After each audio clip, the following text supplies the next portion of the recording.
Assalamu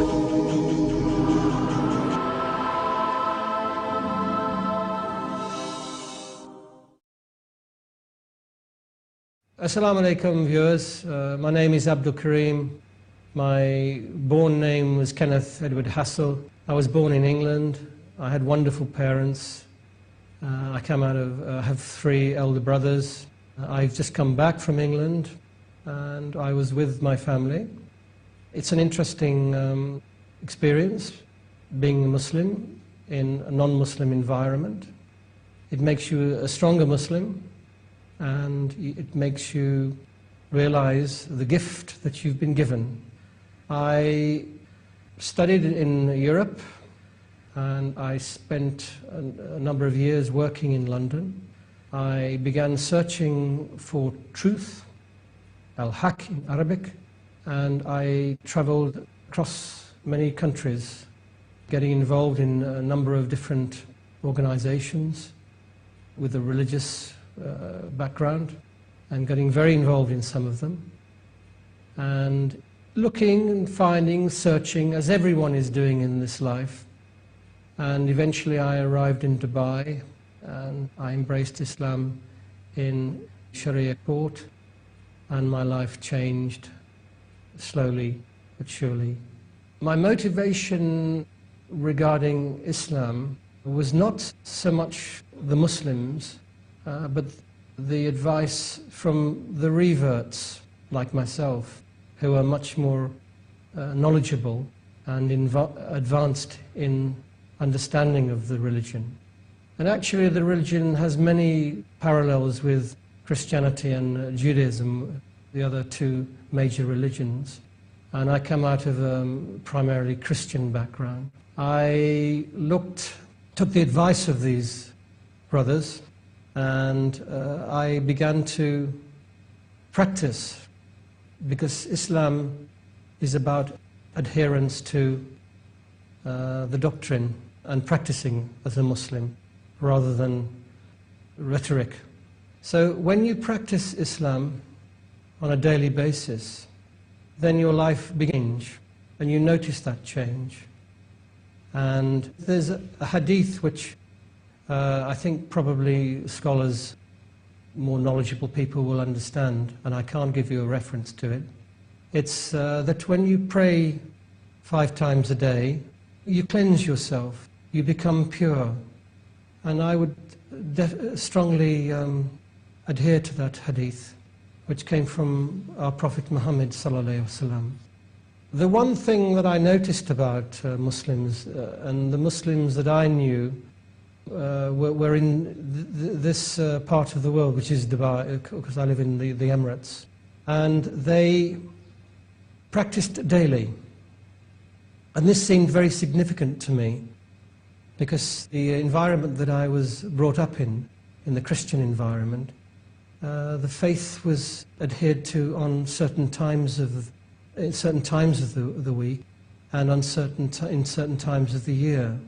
And people could not answer the questions that I was seeking at the time.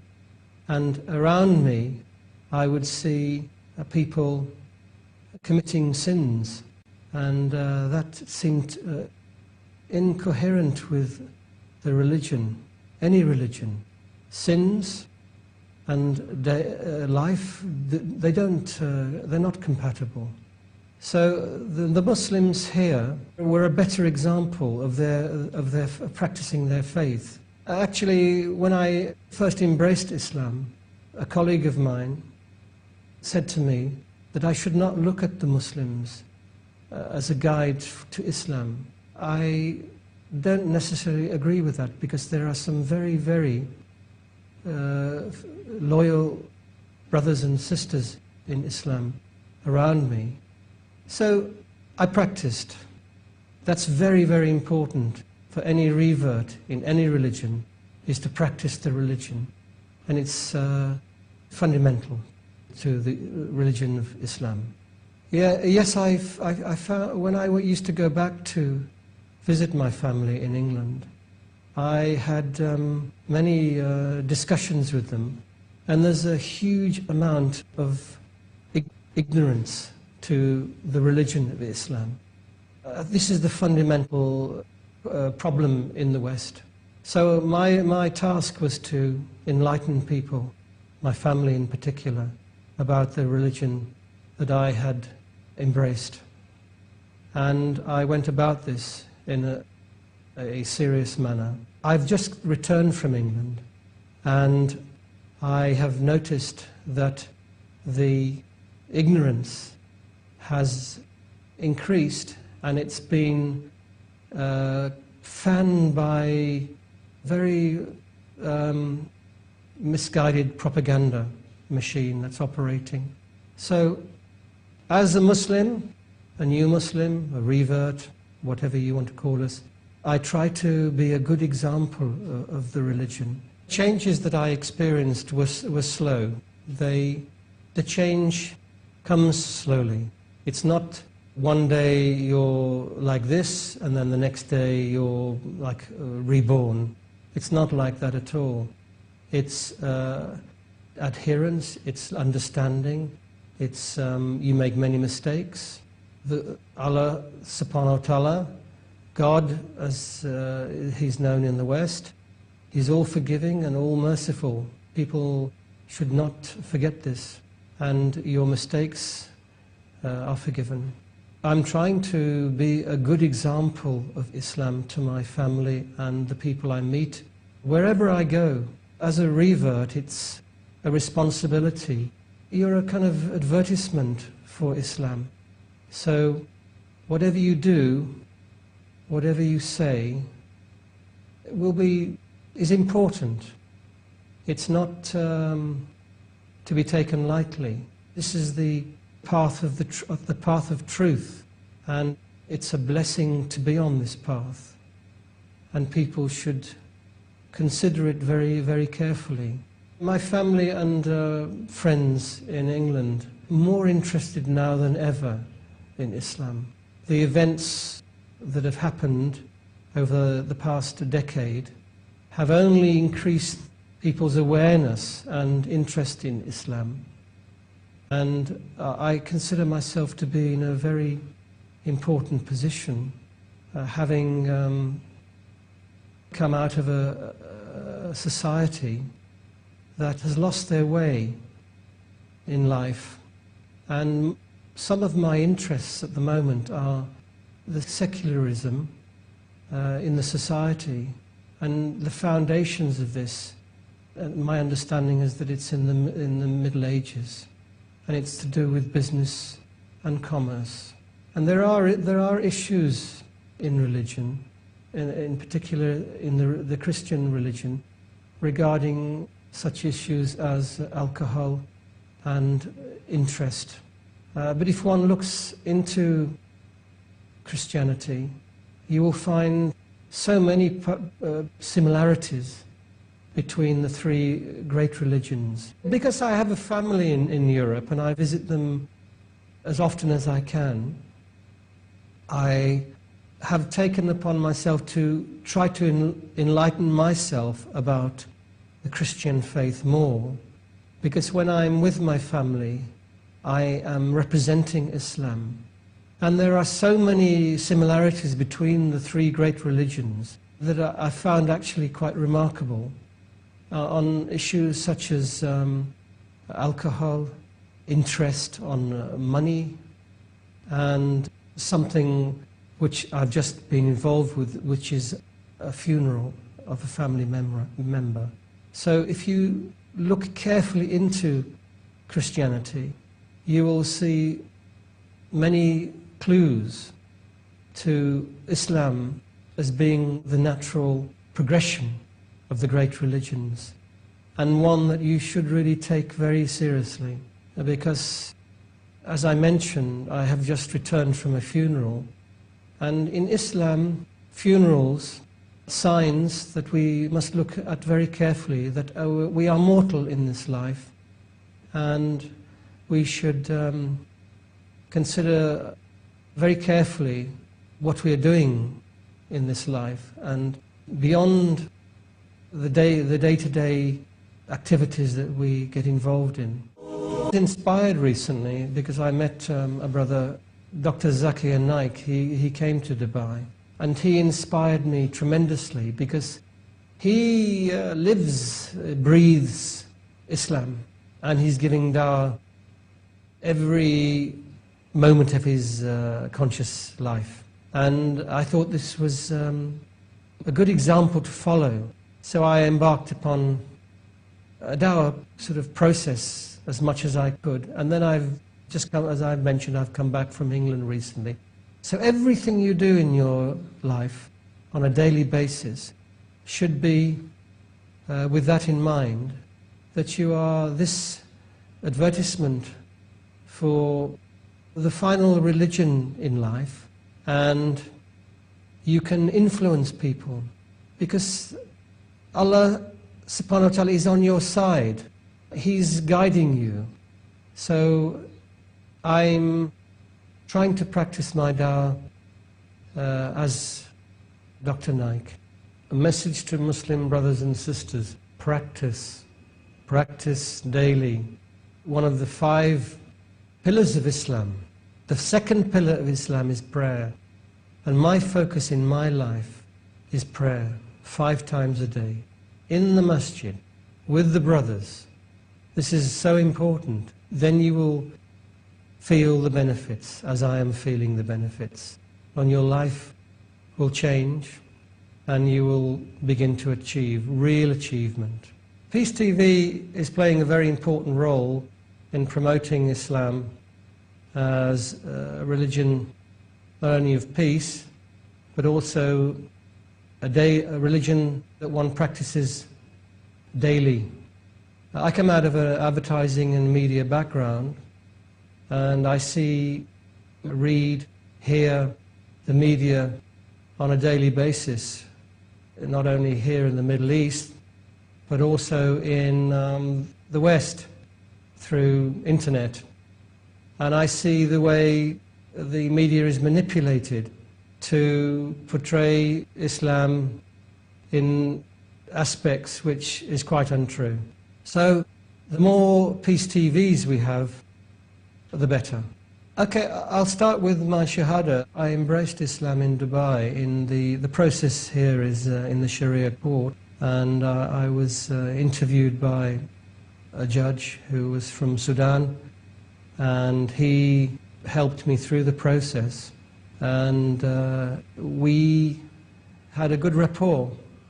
So this is the first real contact I had with Islam. But there was no guidelines regarding the practice of Islam. This you have to find yourself. Although a couple of brothers did call me shortly after I embraced Islam and guided me through certain aspects. But the process of understanding and practicing Islam is really a responsibility of oneself. Islam is the religion that has shown me that there are issues and beyond what I fully comprehend and understand. And I have begun to put my life in the hands of our Creator. The reason that there's more women embracing Islam than men, the statistics are telling us, is that women, I think, are much more able to comprehend truth than men. Men, in particular, like myself, from a Western culture and society, we have issues. We have these issues about being more manly, more having to fulfill certain obligations as men. That's not to say that women don't have these obligations also. Yes, I've made the pilgrimage to Mecca and Medina on 2 occasions to perform Umrah, which is the smaller Hajj. But I've also made this Umrah during the last 10 days of Ramadan, which is a very blessed time. And only when you actually make the pilgrimage and you experience the sheer numbers of people, all with one similar purpose in this journey, it is actually beyond words. As a revert, I've said this earlier, I try to be a good example of Islam, not only to the non-Muslims, but also to the Muslims themselves. Because I see the Muslims as a group in society that are not fully appreciating the rewards and benefits of their own birthright. So I try to be a good example. And I noticed that born Muslims see me as something quite special. And so the onus upon me seems even greater. And I have experienced many times in Salat, which is the prayer time, the Muslims treating me as something rather special. And I say to them that we should all be working towards the same. I believe women are actually more intuitive when it comes to understanding fundamentals about this life. And their hearts are more open. And the men have many issues, in particular men from the West that are brought up with a certain image that they have to project in society. And recently I went back to my society and I noticed this very much. But it's changing. There's more interest in Islam and people are beginning to stop picking on me and trying to find fault in Islam, which is from propaganda in their minds. And they're seriously asking me very important questions about why I have embraced a religion that to them is a religion of terrorism and misguidance.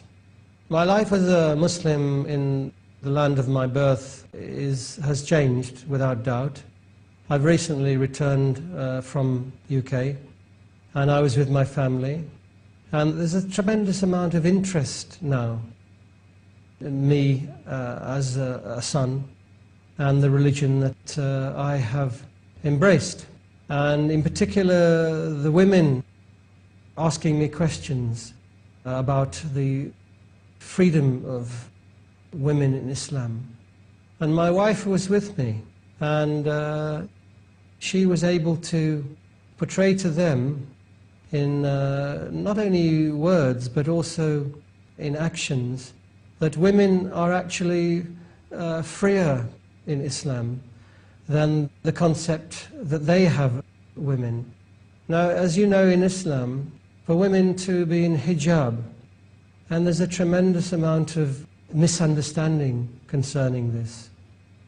And during my childhood, I recall seeing nuns and people of the cloth, as they're known, and no one ever questioned their appearance.